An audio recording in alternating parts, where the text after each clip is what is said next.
ውድ ታዳሚያን እንደምን ሰምታችኋል? ዓለም አቀፍ ዜና ይዤላችሁ ቀርቤያለሁ። የሳምንቱን ማጠቃለያ ዜና ይዤላችሁ ቀርበው ዳዊት ጀግኔ ነኝ። በቅድሚያ ርዕሶቹን ላሰማችሁ።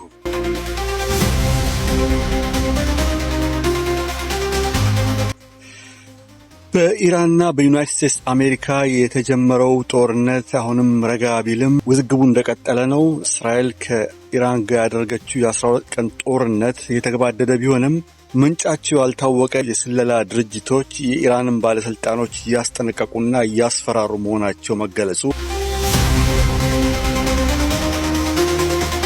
የፓሲፊክ ውቅያኖስ ባህር ወገብ ላይ ኤልኖን የተሰኘ የአየር መዛባት እየደረሰ መሆኑ መነገሩ፣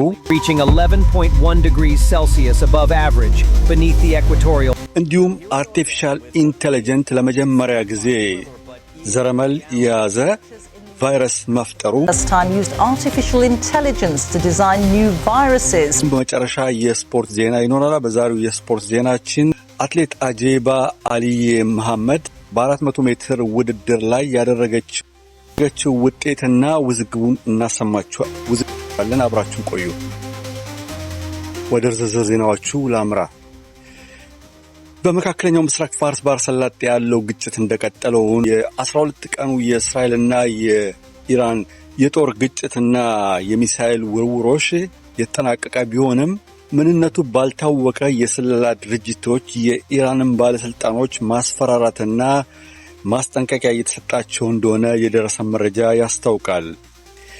ይህም መረጃ እንደሚያመለክተው ከሆነ ኢራን ያላትን የአብዮታዊ ስልጣን እንድትለቅና በቀጠናው ሰላም እንዲሰፍን የሚመለከት እንደመሆኑ መጠን አሜሪካም በዚህ ጉዳይ ላይ ቦታ እንደምትሰጠው ተገልጿል። የስለላ ድርጅቱ በኢራን ባለስልጣኖች ላይ ማስፈራሪያና ማስጠንቀቂያ የሰጠው ስልጣናቸው እንዲወድቅና ሌላ መንግስት እንዲመሰረት መሆኑ የደረሰን ዜና ያስታውቃል። ለመጀመሪያ ጊዜ የሰው ሰራሽ አስተውሎ ዘረመል ያለው ቫይረስ መስራቱን አስታወቀ። ይህም በአሜሪካ ላቦራቶሪ የተረጋገጠ ሲሆን በሰው ልጆች ታሪክ ለመጀመሪያ ጊዜ ኤአይ ዘረመል ያለው ቫይረስ መፍጠሩና እነዚህ ቫይረሶች ደግሞ በሰው ሕይወት ላይ የሚያደርሱ ቫይረሶችን የሚገሉ መሆናቸው በላቦራቶሪ ለማረጋገጥ ተችሏል።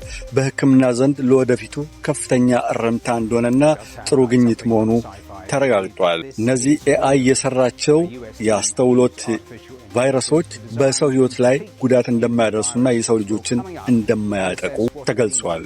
በምዕራብ ወሎ በደረሰ የተኩስ አደጋ በሚኒባስ ሲጓዙ የነበሩ ሰዎች መገደላቸውን ዜናው አስታውቋል። ተኩሱ የተከፈተው ፋኖ ነን ከሚሉ ታጣቂዎች እንደሆነ የአካባቢው ኮሚሽነር በሰጡት መግለጫ ለመረዳት ተችሏል። እነዚህ ሰላማዊ ሰዎች ጉዟቸውን ሲያረጉ በነበረበት ሰዓት በድንገት የተከፈተ ተኩስ ነው። በ5 ሰዎች ላይ ከፍተኛ አደጋ ሲደርስ በ3 ሰዎች ላይ የህይወት ህልፈት ፈጽመዋል። ኮሚሽነሩ አያይዘው እንደገለጹት ከሆነ ይህ ነገር ሆን ተብሎ የተፈጸመ በህዝብ ላይ የደረሰ አደጋን ግፍ ነው ሲሉ አስጠንቅቀዋል። ከመንግስት በኩል የተሰጠ መግለጫ እስካሁን የለም። ይህ አደጋ የተፈጸመው ባለፈው ሳምንት ረቡዕ ከጠዋቱ 1 ሰዓት ተኩል እስከ 2 ሰዓት ባለው በኢትዮጵያ ሰዓት አቆጣጠር መሆኑን ኮሚሽነሩ አያይዘው ገልጸዋል። በትግራይ ክልልም እንደዚሁ የድሮኖች ጥቃት እንዳደረሱ ተገልጿል። ሰላማዊ ሰዎች ላይ ጉዳት የደረሰን ዜና የሚያስታውቀው ከዚህ ባለፈ ሌላ ጠለቅ ያለ መረጃ እንደሌለ ዜናው አሁንም አክሎ ገልጿል። በፓሲፊክ ውቅያኖስ ኤልኖን የተባለው የአየር መዛባት ሁኔታ በዓለማችን ላይ ከፍተኛ የሙቀት መጠን በሚቀጥለው ዓመት በአውሮፓ እንደሚጨምር ተገልጿል። ኤልኖን የሚለው ቃል የመጣው ከስፓኒሽ የተወረሰ ቃል ሲሆን ሕፃን የሚል ነው። ይህ ቃል ለዚህ ፓሲፊክ ውቅያኖስ የሚነሳ የሙቀት መጠን የውቅያኖሱን ቀዝቃዛ አየር የሚያፍን ስለሚወቀቱ ወደ ተለያዩ አገሮች በመሰራጨት በአካባቢዎችና በአገሮች ላይ ድርቀትን በማስከተልና የዝናብ እጥረትን እንደሚያስከትል ሜትሮሎጂው ገልጿል። ተያይዞ የመጣው ዜና እንደሚያስታውቀው ከሆነ በአፍሪካ እንደ ኡጋንዳ፣ ኢትዮጵያ፣ ኬንያ፣ ዛምቢያ ሌሎች አገሮችንም ይህ የአየር መዛባት ሁኔታ በሚቀጥለው 2027 ዓ.ም ሊያጠቃ እንደሚችል ሜትሮሎጂው እያስጠነቀቀ ነው። እንዲሁም በአውሮፓ በፓሲፊክ ወገብ የሚነሳው የሙቀት መጠን ቀዝቃዛውን ውሃ የሚሸፍንና ቀዝቃዛ ነፋስ እንዳይመጣ በማድረግ ከውቅያኖሱ የሚተነው መግነጢስ ወይም ሙቀት በመላው ዓለም በመሰራጨት የዝናብ እጥረት በማስከተል ሙቀትን እንደሚያባብስም ተነግሯል። በመጨረሻም የስፖርት ዜና በ2026 ዓ.ም ከኦገስት 5 እስከ ኦገስት 9 ሲካሄድ የነበረው ከ20 ዓመት በታች የ400 ሜትር አትሌቲክስ ውድድር ላይ አጄባ አልዬ የተባለችው የኢትዮጵያ አትሌት ለዚህ ውድድር እንዳትሳተፍ ታግዳለች። ፌዴሬሽኑ እንደገለጸው ከሆነ የሆርሞን መብዛት በመሆኑ የአትሌቲክስ ፌዴሬሽን ከውጭ የሰጠው መግለጫ የመጣ መረጃ ነው ሲል ሲያስታውቅ፣ አጄባ አልዬ ግን ሆነ ብሎ እየተሰራብኝ ሴራ ነው፣ ቪዛውና ከዓለም አትሌቲክስ ድርጅት ስሜ በዝርዝር የቀረበና ቪዛውም የመጣ ሲሆን ማን ይህን ጉዳይ እንዳስከለከለኝ አላቅም ስትል ገልጻለች። ፌዴሬሽኑ እንደገለጸው ግን ከአትሌቲክ ፌዴሬሽን የመጣ መረጃና የምርመራ ውጤት ነው ሲል ገልጿል። አጄባ አልዬ ግን አልተዋጠላትም።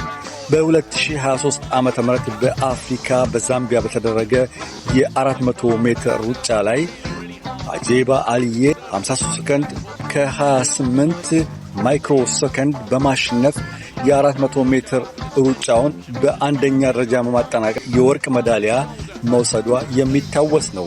አሜሪካ ውስጥ በዘንድሮ የሚደረገው ውድድር ግን በሆርሞን መብዛት ምክንያት እንዳትሳተፍ ከውድድሩ ታግዳለች። ኦሪጎን በተባለው በአሜሪካ ግዛት ከኦገስት 5 እስከ ኦገስት 9 2026 ዓ.ም ይህ ውድድር በ200 ሜትር፣ 400 ሜትር እንዲሁም 100 ሜትር ውድድር የተደረገ ሲሆን አጄባ አልዬ በዚህ ውድድር ላይ ተሳትፋ ጥሩ ውጤት ለማግኘት ብቁ ዝግጁ እንደነበረች በመግለጽ ባለመሳተፏ በጣም እንዳዘነች ገልጻለች። ክቡራትና ክቡራን ተመልካቾቻችን ለሳምንቱ ማጠቃለያ ያቀረብኩላችሁ ዜናዎች እነዚህ ይመስላሉ። ከዜናዎቹ ጋር አብሬያችሁ ቆየ ወዳጅ ነኝ። መልካም ጊዜ በያላችሁበት ጤና ይስጥልኝ።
Sport, jag kan vara golv med